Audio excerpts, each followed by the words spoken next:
Good morning, students. How are you? I hope you are well at your home and be safe. Our today's topic is note making and abstractions. Abstractions means summary. Let's start. Before starting our today's point, we should know the marking scheme of this topic. This topic is divided 4 plus 4 equal to 8 marks. It means कि note making and abstractions it comes under 8 marks. 8 number का question आता है. Format है 1 mark के लिए और जो format है उसमें टाइटल, हेडिंग, सब हेडिंग, इंडेंट, ये मैं आपको आगे बताऊंगा इंडेंट क्या है. इन सब चीज़ों को ध्यान में रखा जाएगा. ये सब चीज़ें मिलाकर आपके लिए वेटेज करेंगी 1 मार्क के लिए. कंटेंट है 2 मार्क्स के लिए. की टू एब्रीवेशंस ये 1 मार्क के लिए है. ये मैं आपको आगे पढ़ाऊंगा, बताऊंगा तो आपको समझ आएगा what is key to abbreviations. And the last one is summary. Summary is alone it is of 4 marks. ये अकेली 4 नंबर की है समरी और टोटल मिलाकर 8 मार्क्स का है. और ये जो क्वेश्चन नंबर 2 पोजीशन होता है आपके पेपर में, और ये 2 क्वेश्चंस होते हैं. मतलब 2.1 फर्स्ट क्वेश्चन रहेगा, आपको नोट मेकिंग करनी है. सेकंड जो क्वेश्चन रहेगा वो रहेगा समरी राइट का. तो आपको याद रखना है बच्चों, ये टोटल 8 मार्क्स के लिए क्वेश्चन होता है. बहुत ही इम्पोर्टेंट है और सबसे अच्छी बात बहुत ही इजी है और मुझे लगता है कि हर कोई इसमें 8 मार्क्स स्कोर कर सकता है. चलो देखते हैं किन किन चीज़ों का हमें ध्यान रखना चाहिए. Points to be kept in mind while writing and note making. Note making एक तो मैं आपको पहले थोड़ा सा क्लियर कर दूं कि नोट मेकिंग है क्या. ये नोट मेकिंग आपको ध्यान से ही थोड़ा नाम से ही पता चल रहा होगा. नोट मेकिंग, मेक का मतलब है बनाना, क्रिएट करना. नोट का मतलब है जो आप एग्ज़ाम्स के लिए कुछ नोट्स प्रिपेयर करते हैं.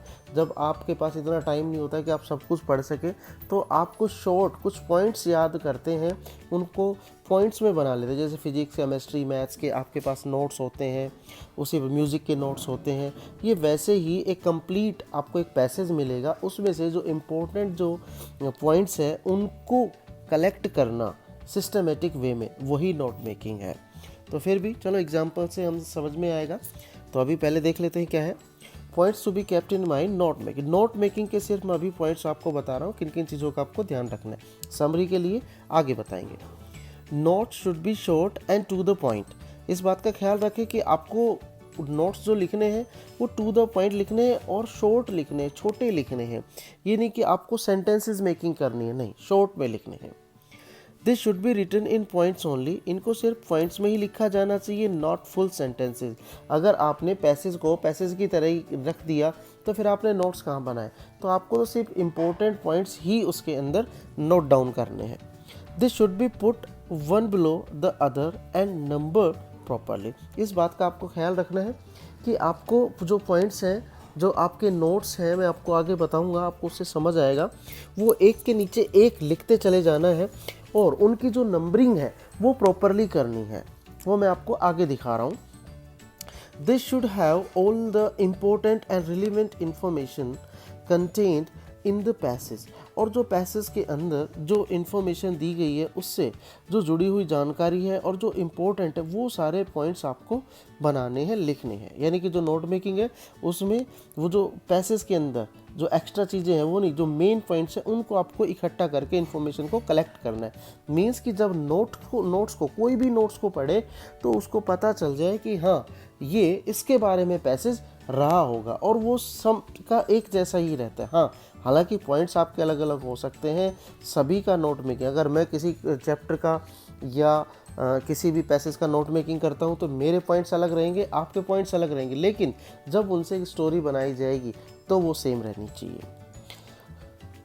आगे है the information should be systematically divided and सब डिवाइडेड. और जो जानकारी है वो बटी हुई होनी चाहिए और बटी हुई होने के साथ उसको सब डिवाइड, मतलब उसके अंदर भी अगर कुछ पॉइंट्स हैं तो वो उससे रिलेट करने चाहिए. Use universally recognised symbols and abbreviations wherever required and provide a key to the abbreviations used. Abbreviation का मतलब होता है संक्षिप्त, छोटा, शॉर्ट. तो यहाँ इस चीज़ का आपको ध्यान रखना है। ये मैं आगे आपको बता रहा हूँ, ये पॉइंट्स ही कुछ ऐसे हैं, जब तक मैं आपको आगे के पॉइंट्स, आगे जो चीज़ें हैं नोट मेकिंग नहीं समझाऊंगा तब तक शायद ये आपको उतना समझ नहीं आएगा, लेकिन जैसे ही मैं आपको आगे बताऊंगा तो ये सारे पॉइंट्स आपके लिए बहुत ही वैल्यूएबल हैं और आपको अच्छे से समझ आने वाले हैं। तो यहाँ आपको पॉइंट्स बनाने हैं। The title of the passage should be short, not more than 3-4 words and should reflect the spirit of the passage. और इस बात का आपका ख्याल रखना है कि इसमें कंप्लीट का एक टाइटल भी रहेगा और वो जो टाइटल रहेगा उस टाइटल को आपको 3 से 4 वर्ड्स में ही लिखना है, उससे ज़्यादा में नहीं लिखना है। और वो जो टाइटल रहेगा वो कुछ ऐसा आपको सोच विचार के लिखना है, फाइंड आउट करना है, क्रिएट करना है जो कंप्लीट पैसेज की आत्मा, स्पिरिट का मतलब है कि हाँ, जो भी उस टाइटल को पढ़े तो उसको समझ आए कि ये इसके बारे में है। तो इसी ये पॉइंट में मैंने इसीलिए लास्ट में लिखा है कि सबसे पहले आप टाइटल को बाद में लिखें, बाकी सारी चीज़ों को पहले करें। उससे क्या रहेगा, आपका जो टाइटल है वो बिल्कुल क्रिस्टल क्लियर रहेगा, आपको समझ आएगा और आप अच्छे से उसको लिख पाएंगे, बता पाएंगे। नेक्स्ट देखते हैं, abbreviations, short form of words, short form of words. Abbreviations क्या है, वो किसी भी वर्ड्स की, किसी भी शब्दों के शॉर्ट फॉर्म है। और ये 2 तरीके से है, एक तो जो सबसे ज़्यादा यूनिवर्सली है या आप उसको समझ सकते हैं जो सबसे ज़्यादा पॉपुलर है, प्रचलित है, मतलब कॉमनली पीपल जो है उसको यूज़ करते हैं, हर कोई करते हैं, आप भी करते हैं, मैं भी करता हूँ, सब कोई करते हैं। और कुछ एक हो सकते हैं जो आप खुद क्रिएट करते हैं, खुद कंपोज करते हैं। चलो देखते हैं, पहला पॉइंट है, use standard abbreviations and symbols as far as possible. जितना संभव हो सके आप स्टैंडर्ड एब्रीवेशंस को यूज करें। जैसे क्या क्या पॉइंट्स हो सकते हैं, capitalise each letters of a combination of words, यानी कि शब्दों का जो कॉम्बिनेशन है उसमें से एक एक शब्द जो आगे का है उसको कैपिटल करके लिख दे। जैसे यूनाइटेड स्टेट ऑफ अमेरिका अगर पैसेज में लिखा हुआ है आप उसको शॉर्ट फॉर्म यूएसए लिख सकते हैं। यूनाइटेड किंगडम लिखा है तो आप उसको यूके लिख सकते हैं, एटीएम लिख सकते हैं, एमबीए लिख सकते हैं। आपको पता है ये सब शॉर्ट फॉर्म्स है। और हम सब कभी भी आपको एटीएम जाना होता है तो क्या आप उसका पूरा नाम बताते हैं कि ऑटोमेटिक टेलर मशीन, ऐसा कुछ बोलते हैं क्या? नहीं, आप सीधा ही बोलते हैं एटीएम। इसी तरीके से तो ये जितना हो सके इसको आप यूज़ कर सकते हैं। दूसरा जो एब्रीवेशन का टाइप है, common abbreviations used in newspaper and magazines. जो मैगजीन्स वगैरह में, न्यूज़पेपर्स वगैरह में जो यूज़ किए जाते हैं उन कॉमन एब्रीवेशंस को भी आप यूज़ कर सकते हैं। जैसे SC डॉट को साइंस के लिए यूज़ किया जाता है, मिस्टर के लिए MR डॉट यूज़ किया जाता है, मिस MS यूज़ किया जाता है, डॉक्टर के लिए DR डॉट यूज़ किया जाता है, गवर्नमेंट के लिए GOV डॉट भी यूज़ किया जाता है, GOVT डॉट भी यूज़ किया जा सकता है। तो इस तरीके से जो कॉमन एब्रीवेशंस है जो न्यूज़पेपर में, मैगजीन में, आपकी बुक्स में यूज़ किए जाते हैं आप उनको यूज़ कर सकते हैं। कॉमन सिंबल्स, यानी कि कुछ ऐसे सिंबल्स है जो आपको लगता है आप उसको यूज़ कर सकते हैं। जैसे डिवाइड का, परसेंटेज का, लेस देन का, और प्लस का, माइनस का, इक्वल टू का, जितने भी जो सिंबल्स हैं, एंड का, ये सब आप यूज़ कर सकते हैं। मेजरमेंट्स एंड फिगर्स, आप मेजरमेंट्स और फिगर्स को भी, जैसे यहाँ 100 लिखा उसके ऊपर एक कोमा ऐसे लगा देते हैं तो उसका मतलब हो गया फुट, और फुट बोले। उसके बाद 100 ये इंचेस का, उसके बाद किलोग्राम का केजी हम लिख देते हैं, mm हम लिख देते हैं, ml हम लिख देते हैं, लीटर हम लिख सकते हैं। तो इस तरीके से जो मेजरमेंट्स के हैं वो भी, और जो फिगर्स, देखो जैसे आपको कुछ वर्ड आ गए वहाँ पे, अगर ट्राइंगल तो आप ट्राइंगल का ऐसे सिंबल बना सकते हैं, अगर सर्किल आता है तो सर्किल का आप बना सकते हैं, अगर आता है स्क्वायर का तो आप स्क्वायर का बना सकते हैं। तो इस तरीके से आप एब्रीवेशंस यूज़ कर सकते हैं। तो ये बहुत ही इजी है और बहुत ही शॉर्ट भी है। दूसरा क्या है, इनको आपको पैसेज जो आप नोट मेकिंग कर रहे हैं, जो भी पॉइंट्स आप लिख रहे हैं उनके बीच में यूज़ करना है, यूज़ करके दिखाना है। ये नहीं कि आप इसको सिर्फ लास्ट में यूज़ करेंगे, नहीं, इनको आपको यूज़ करना है और फिर इसकी जो की है वो भी आपको एक्सप्लेन करनी पड़ती है नीचे। दूसरे एब्रीवेशंस वो टाइप के हैं, मेक योर ओन एब्रीवेशंस, जो आप खुद बनाते हैं, खुद कंपोज करते हैं। जैसे remove all vowels except the one starting the word, यानी कि अगर जैसे एप्पल आपको लिखना है एप्पल आ गया कहीं पे तो APPLE उसकी स्पेलिंग है, तो स्टार्ट ही वोवल से हो रहा है, ए से हो रहा है, तो वहाँ तो आपको ए रखना पड़ेगा।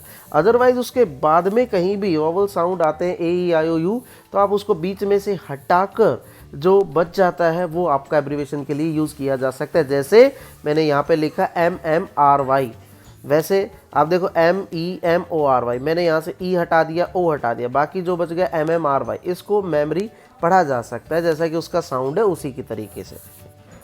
तो इस तरीके से आप बना सकते हैं by keeping the suffix sound. जो सुफिक्स जो लास्ट में लगते हैं उन साउंड्स को भी आप रख कर, जैसे ED NL मैंने लिख दिया एजुकेशनल, तो वहाँ NL का साउंड एजुकेशनल, नल का साउंड रख लिया मैंने। प्रोग्रेसिव तो प्रोग्रेसिव का सिव SV साउंड रख लिया, आई को हटा दिया। तो इस तरीके से आप अपने खुद के एब्रीवेशंस भी कंपोज कर सकते हैं। कोशिश करें कि एक आपको सिंबल वाला यूज़ करना चाहिए, एक जो आपने खुद बनाया है वो यूज़ करना चाहिए, एक जो यूनिवर्सली ट्रेंड में रहता है उसको यूज़ करना चाहिए। तो कम से कम आपको 4 यूज़ करने हैं। आप इसको ज़्यादा से ज़्यादा मैक्सिमम 8 तक लिख सकते हैं, लेकिन कोशिश करें कि मिनिमम एटलीस्ट आप उसको 4 रखें और उसको 6-7 तक आप उसको यूज़ करें, ना कि 8 9 10 नहीं, वो फिर गलत हो जाता है, ओड लगता है, उतना ज़्यादा यूज़ नहीं करना है। चलो आगे देखते हैं। ए minimum of 4 abbreviation should be use, ये मैं आपको बता चुका हूँ, कम से कम 4 तो आपको यूज़ करना ही है। अब देखते हैं उसकी फॉर्मेटिंग क्या है, किन किन चीज़ों को हमें ध्यान में रखना चाहिए। सबसे पहले तो ऊपर ऊपर हमने लिखा है टाइटल, तो यहाँ ये जो टाइटल है ये सबसे ऊपर लिखा जाता है, लेकिन ये आपको कंप्लीट पैसेज पढ़ने के बाद, पूरी नोट मेकिंग करने के बाद आप इसका सिर्फ स्पेस रखें और इसको सबसे लास्ट में लिखें, जिससे कि आपको अच्छे से समझ आएगा, आप समझ पाएंगे कि ये किसके बारे में था, क्योंकि ये स्प्रिट ऑफ द पैसेज होना चाहिए। तो सबसे पहले इसमें लिखा है पॉइंट 1 पे हेडिंग, तो यहाँ जो भी आप एक सुटेबल हेडिंग जो आपके फर्स्ट पैराग्राफ की हो सकती है उसको आप लिखें और ऑर्डरली लिखना है, यानी कि फर्स्ट पैराग्राफ की नोट मेकिंग पहले, उसके बाद सेकंड, थर्ड, फोर्थ, ऐसे पैराग्राफ्स आप उसमें डिवाइड कर सकते हैं। तो यहाँ आपने हेडिंग लिखा, हेडिंग के बाद उससे रिलेटेड जो इन्फॉर्मेशन है वो उसी के रिलेवेंट होनी चाहिए, इसीलिए हमने नेक्स्ट पॉइंट बनाए 1.1, 1.2, 1.3, 1.4। सब हेडिंग का मतलब है कि जो हेडिंग हमने ऊपर दी है, नीचे जो इन्फॉर्मेशन है वो उसी की ही डिटेल है। एक वर्ड उसके अंदर आया था इंडेंट, जो मैं कह रहा था कि मैं आपको बताऊंगा। आप ध्यान से देखिए कि यहाँ 1 और 1 पॉइंट बीच में स्पेस है, यानी कि 1 और उसके बाद मैंने लिखा 1.1, 1.1, उसके बाद मैंने लिखता है ये जो इस पे 1.2। तो यहाँ आप देखते हैं ये जो स्पेस है ये इसका इंडेंट है। जब मैं अगला जो मेरा पॉइंट रखूँगा, जिस पॉइंट को मान लो मैं कहता हूँ हेडिंग नंबर 2, तो आप देखेंगे वो इसके बराबर है, और मेरी सब हेडिंग मैं आगे लिखता हूँ तो 2.1 वो मेरी यहाँ पे। तो इसका मतलब देख रहे हैं आप कि यहाँ हेडिंग के बराबर जा रहा है और इसका लेवल इससे बराबर जा रहा है। जो लोग कंप्यूटर वगैरह जानते हैं उनको अच्छे से समझ आता होगा कि इंडेंट क्या होता है। तो यहाँ इंडेंटिंग हमें अच्छे से करनी है, ऐसा नहीं कि मैंने मान लो यहाँ पर ऐसे कर दिया। एक बार ध्यान से देखना, इसको मैं हटा देता हूँ एक बार।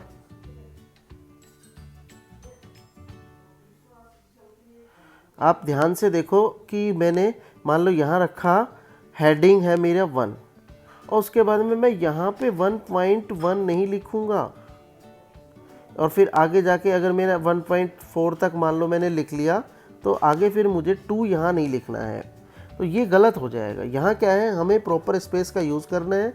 मीन्स कि यहाँ मेरी 1 हेडिंग है, यहाँ मेरे सब पॉइंट्स हैं 1.1, 1.4 तक, उसके बाद मेरा सेकंड पॉइंट है तो वो इधर ही रहेगा। इसका लेवल मेंटेन करना है और इनका लेवल मेंटेन करना है, तो इन चीज़ को आपको याद रखना है। तो इसी को कहते हैं इंडेंट। तो इसकी फॉर्मेटिंग में ये सब चीज़ें आती हैं और ये 1 मार्क्स के लिए होती हैं। चलो आगे देखते हैं। तो आगे अब ये हेडिंग नंबर 2 हम देखते हैं। तो हेडिंग नंबर 2 और हेडिंग नंबर 1 का लेवल आप देखो, ये एक जैसा है, और इसके सब पॉइंट्स हैं रेड कलर में और दूसरे जो ग्रीन कलर में है वो 1.1 1.4 तक है, इधर 2.1 से लेकर 2.4 तक है। तो ये अलग बताता है कि हेडिंग नंबर 2 के जो पॉइंट्स है उनको हम सब पॉइंट्स कहते हैं। और कई बार होता है कि जब आपने सब हेडिंग लिखी है उसके भी कुछ एक्स्ट्रा फर्दर पॉइंट्स हो सकते हैं जो लिखने ज़रूरी होते हैं, उसको कहा जाएगा सब हेडिंग। तो यहाँ ये जो मैं सिर्फ आपको फॉर्मेट बता रहा हूँ इसको ध्यान से समझें। नेक्स्ट हेडिंग नंबर 3 और इसी के फर्दर पॉइंट्स जो है वो सब हेडिंग्स है 3.4 तक। तो आप देखो सब के अंदर रेड ग्रीन उसमें 1 2 3 हेडिंग अलग आपको नज़र आ रहा है, सब हेडिंग का लेवल अलग है, तो इसी को ही इंडेंटिंग कहते हैं। तो इंडेंट अच्छे से करना है। नेक्स्ट देखते हैं उसके बाद में की टू एब्रीवेशन। तो ये जो की टू एब्रीवेशंस है, जो भी एब्रीवेशंस आपने बनाए हैं या तो यूनिवर्सली जो यूज़ होते हैं उनको आपने कहीं ना कहीं टाइटल को छोड़कर आपको यूज़ करना है। इस बात को याद रखें कि आप जो एब्रीवेशंस लिखेंगे वहाँ टाइटल में उसको यूज़ नहीं करना है। हेडिंग और सब हेडिंग में उसको यूज़ किया जा सकता है। हेडिंग और सब हेडिंग में जब आप इसको यूज़ करते हैं एब्रीवेशंस को, तो मान लो आपने गवर्नमेंट की स्पेलिंग को GOVT डॉट लिखा, तो यहाँ आपको की बतानी पड़ेगी कि हाँ गवर्नमेंट का मतलब ये स्पेलिंग है। नेक्स्ट जैसे मान लो कॉलेज है, अब किसी का कुछ और भी हो सकता है, कुलीग के लिए भी कोई CLG यूज़ कर सकता है। और यहाँ उल्टा लिखा गया है, थोड़ा ध्यान दें कि जो आप यूज़ कर रहे हैं उसको पहले लिखना है और जिसके अगेंस्ट यूज़ कर रहे हैं उसको बाद में। जैसे यहाँ मैंने कॉलेज जो है स्पेलिंग कंप्लीट है उसको पहले लिख दिया, जबकि ये गलत है। तो यहाँ आपको CLG पहले लिखना है। और वो कैसे लिखा गया, ये खुद का मैन्युफैक्चर्ड है। कैसे है कि मैंने O को हटा दिया और उसके बाद डबल L रिपीटिशन जहाँ आता है LL, तो L एक रखा मैंने और E को हटा दिया और लास्ट E को हटा दिया, तो मेरे पास क्या बच गया CLG। तो CLG किसको डिनोट कर रहा है, कॉलेज को डिनोट कर रहा है। ऐसे ही एजुकेशनल को मैंने EDNL लिखा है, एंड का सिंबल यहाँ पर यूज़ किया है, एट द रेट का सिंबल यूज़ किया है, एट द रेट ऑफ, और परसेंट का भी सिंबल यूज़ किया है। तो ऐसे की टू एब्रीवेशन जो ऊपर यूज़ किए गए हैं उन एब्रीवेशंस को आप यहाँ पर एक्सप्रेस करेंगे, उनकी डिटेल यहाँ पर लिखते हैं। और एक बात याद रखनी कि ये जो की टू एब्रीवेशंस है इसको आपको बॉक्स में बंद रखना है, एक बॉक्स में डालना है। और जैसे आप इसको बॉक्स में रख लेते हैं, सबसे ऊपर सबको ध्यान में रखते हुए एक अच्छा सा टाइटल मेंशन कीजिए और इस कंप्लीट को भी आपको एक बॉक्स में रखना है। तो अब जाके आपके 4 मार्क्स क्लियर हो पाते हैं। तो यहाँ इम्पोर्टेंट चीज़ क्या रह गई आपके लिए, वो ये रह गई कि जब भी आप की टू एब्रीवेशन सुपर हेडिंग में यूज़ करते हैं, wherever in the note making abbreviation is used, जहाँ भी यूज़ किए जाते हैं शुड बी अंडरलाइंड। तो जहाँ आपने एब्रीवेशन जहाँ भी मान लो GOVT स्पेलिंग यूज़ की उसको अंडरलाइन कर दो। जहाँ भी मान लो आपने CLG यूज़ किया मेरे हिसाब से, तो CLG को अंडरलाइन। उससे क्या होगा, जो एग्जामिनर होगा वो जब की टू एब्रीवेशन नीचे चेक करेगा तो ऊपर वो जल्दी से आइडेंटिफाई कर पाएगा कि हाँ बच्चे ने इसको यहाँ पर यूज़ किया है, यानी कि वो विजिबल रहेगा, वो अच्छे से देख पाएगा। तो इस तरीके से आप नोट मेकिंग कर सकते हैं। अब नेक्स्ट हमारा जो पॉइंट रहेगा वो रहेगा समरी के लिए। और समरी के अंदर देखते हैं कि किन किन चीज़ों का हमें ध्यान रखना ज़रूरी है। Summary is made out of the notes, इस बात का आपको ध्यान रखना है। समरी आपको पता है, आप इसको एक तो वर्ड लिमिट आती है इसके अंदर 80 वर्ड्स के लिए। अगर इसमें 80 वर्ड्स के लिए नहीं हो तो 1/3 यानी कि टोटल पैसेज का तीसरे हिस्से का समरी राइटिंग आपको करना है, एब्स्ट्रैक्शन आपको करना है। एब्स्ट्रैक्शंस बोल दें, समरी बोल दें, एक ही बात है। तो जो भी समरी आप लिख रहे हैं वो आपके खुद की ओन लैंग्वेज के अंदर होना चाहिए। ये नहीं कि आपने पैसेज की कोई लाइन कहीं से उठाई और रख दी, पैसेज से कोई लाइन उठाई और वहाँ पे रख दी, नहीं। समरी जो है it is not just about the passage, it is about the passage but it should be relate to your notes. जो नोट्स आपने बनाए हैं उससे संबंधित होनी चाहिए। Summary is made out of notes not the passage, passage के हिसाब से नहीं, आपने जो नोट्स बनाए उसके हिसाब से। मेरी बात को ज़रा ध्यान से सुने। No point should be mention in the summary which is not included in your notes. आपको समरी में ऐसा कोई भी सेंटेंस नहीं लिखना है जो आपने नोट मेकिंग में नोट्स लिखे हैं और वो नोट्स उसमें है ही नहीं। तो इसका मतलब समझ गए होंगे कि आपको नोट मेकिंग जो आपने की वहीं से समरी को लिखना है। Do not divide the summary into different paragraph, आपको अलग अलग पैराग्राफ्स में इसको नहीं लिखना है। Only 1 paragraph should be use, सिर्फ एक ही पैराग्राफ में इसको लिखना है। The summary should be attempted immediately after the note making is completed. कई बार आप क्या करते हैं कि मान लो नोट मेकिंग यहाँ पे कर दिया, फिर नेक्स्ट क्वेश्चन कर दिया, नेक्स्ट क्वेश्चन कर दिया, और फिर कहीं जाकर दोबारा से समरी करें। नहीं, जहाँ आपकी नोट मेकिंग फिनिश होती है उसके जस्ट आफ्टर ही आपको समरी करनी होगी। उसके बाद है do not start the summary like the passage talks about. कई बार आप लिखने स्टार्ट कर देते the passage talks about this this this this and this. नहीं, आपको ऐसे नहीं लिखना है, आपको डायरेक्ट स्टार्ट करना है। Try to follow the order of the notes as far as possible. जहाँ तक संभव है जिस ऑर्डर में आपने नोट्स बनाए हैं, हेडिंग 1 और हेडिंग 1 में जो सब हेडिंग यूज़ की है, हेडिंग 2 उसकी सब हेडिंग्स यूज़ की है, अगर कहीं सब हेडिंग भी यूज़ किए तो उनके हिसाब से ही उस रिदम को, उस ऑर्डर को फॉलो करते हुए ही आपको समरी लिखनी है। Do not exceed the word limit given in the passage. Passage के अकॉर्डिंग, जो क्वेश्चन के अकॉर्डिंग आपको दिया गया है, तो मोस्टली 80 वर्ड्स के लिए आता है या 80 to 100 वर्ड्स के लिए आता है, तो आपको वर्ड लिमिट भी एक्सीड नहीं करनी है। इस बात का ख्याल रखें। वहाँ आपको नोट्स, सिर्फ पॉइंट्स आपको लिखने हैं, नोट्स आप बना रहे हैं आप वहाँ पर, लेकिन यहाँ नोट्स नहीं, यहाँ नोट्स से आपको समरी लिखनी है। यहाँ आपको सेंटेंसेस बनाने हैं और वो सेंटेंसेस ग्रामेटिकली करेक्ट होने चाहिए। यहाँ आपको इज एम आर सब का यूज़ करना है, वहाँ आपको किसी प्रकार के इज एम आर का यूज़ नहीं करना है। नोट मेकिंग में डायरेक्ट वर्ड्स को आपको लिखना होता है। आगे है mention the same title for the summary as it is given to the note making. Note making में जो आपने टाइटल दिया है वही टाइटल आपको समरी राइटिंग में भी लिखना है। सबसे पहले बीच में, मिडल में टाइटल लिखें, उसके बाद में समरी आप लिखना स्टार्ट कर दें, और कंप्लीट जब आप हो जाता है तो इसको भी आपको क्या करना है, ऐसे बॉर्डर करना है। आप समझ गए होंगे। तो मेरे हिसाब से आपको ये समझ आया होगा, और हम क्लास में जब रहेंगे तो मैं आपको और अच्छे से इसके एग्जांपल्स को बताऊंगा। तो कोशिश करें, आपने अभी 10th क्लास किया है, तो 11th क्लास के स्टूडेंट्स के लिए मैं बात कर रहा हूँ। तो जो 10th क्लास में आपका फर्स्ट चैप्टर है लेटर टू द गॉड, आप उसको समराइज़ करने की कोशिश करें और उसकी नोट मेकिंग बनाने की कोशिश करें। अगर आपको कोई इश्यू आता है तो आप मुझसे पूछ सकते हैं। Thank you for watching this. Be healthy at your home.